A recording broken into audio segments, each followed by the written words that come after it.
1219 میں جب آپ کو ملا، اب آپ کافی جوان ہو چکے تھے، والدہ کا من چاہا، ہر ماں کا من چاہتا میرا بیٹا شادی کرے، اس کی شادی ہو، بہو ہو، تو اپنے بھائی سے ہی کہنے لگے تم اس طرح کرو کہ وہ تمہاری جو سب سے چھوٹی بیٹی ہے اس کا نکاح میرے بیٹے سے کر دو۔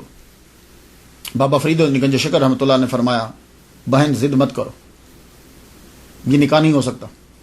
اچھا تم امیر ہو اس لیے میرے یتیم بچے کو نہیں دے رہے؟ کہا بہن تم سمجھتی نہیں ہو، نہ اصرار کرو شادی کا۔ اب یہاں ایک بات عرض کر جو واقعات میں کتابوں میں لکھا ہے، دیکھیے جو چیز عقل تسلیم کرے، مریدین اور چاہنے والے تو جو چاہے لکھ دیں گے۔ یہاں یہ بیان کیا جاتا ہے کہ آپ کی شادی ہو گئی، آپ کمرے میں گئے، آپ نے ایک آہ بھری اور بیوی کو جلا دیا۔ یہی سنا نا، میں بھی یہی سنتا رہا کہ وہ جل کے راکھ ہو گئی، جبکہ یہ جل کے راکھ ہے ہی نہیں ہے، یہ کافی عرصہ زندہ رہی ہیں۔ بابا فرید الدین گنج شکر رحمۃ اللہ علیہ کی 3 بیٹیاں تھیں، 3 بیٹیاں تھیں آپ کی۔ ایک بی بی مستورہ، بی بی مستورہ ان کا نکاح شیخ عمر فاروقی رحمۃ اللہ علیہ سے ہوا۔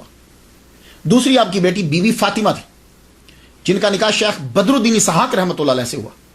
تیسری بیٹی بی بی شریفہ ہیں، ان کا نکاح سید علاء الدین علی احمد صابر گیلانی قلندر رحمۃ اللہ علیہ کے ساتھ ہوا۔ بات سمجھ گیا؟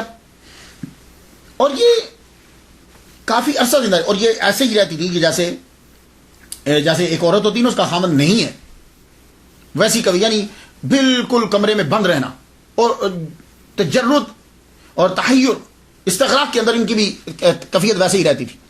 کیوں بھائی؟ دیکھو جلاؤ تو تب جب کوئی معمولی عورت سامنے بیٹھی ہو، بابا فرید الدین گنج شکر کی بیٹی ہیں، کیوں جلاؤ گے؟ تو پھر ہوا کیا تھا، لو سن لیجیے۔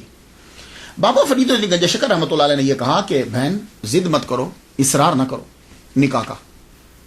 لیکن بہن اصرار کر رہی، انہیں سمجھ نہیں آ رہی، تو آپ نے بتایا کہ سادہ لفظوں میں یہ سمجھا، دیکھو تمہارا جو بیٹا ہے نا، وہ فنا فی اللہ کے مقام پہ بالکل اب وہ پہنچنے والا ہے، اور اس کی باقی جتنی زندگی گزرے گی نا، وہ استغراق میں ہی گزرے گی۔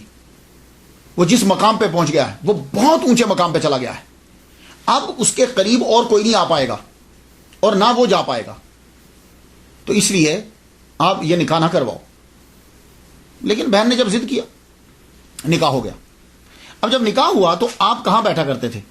آپ بیٹھتے تھے جس حجرے سے آپ کھانا تقسیم کرواتے تھے، جہاں سے لنگر تقسیم ہوتا تھا، وہیں بیٹھتے تھے، وہیں آپ اعتکاف بھی بیٹھنے لگ گئے بعد میں۔ تو جب نکاح ہو گیا تو آپ سے کہا گیا کہ آپ کمرے میں جائیے، دروازہ بند، اندر سے رونے کی آوازیں آ رہی، اس طرح رو رہے ہیں کہ ہچکی بند گئی روتے روتے۔ تو اندر سے جب رونے کی آوازیں آ رہی ہیں، بابا فرید واپس آ گئے۔ پھر بابا فرید گئے، دیکھا تو اندر سے رو رہے ہیں۔ آپ نے دروازے کو تھوڑا سا ہاتھ لگایا تو دروازہ کھل گیا، اندر گئے، اٹھا کے باہر لائے تو بولے کہ کیا وجہ کیا ہے، کیوں رو رہے ہو؟ فرمانے لگے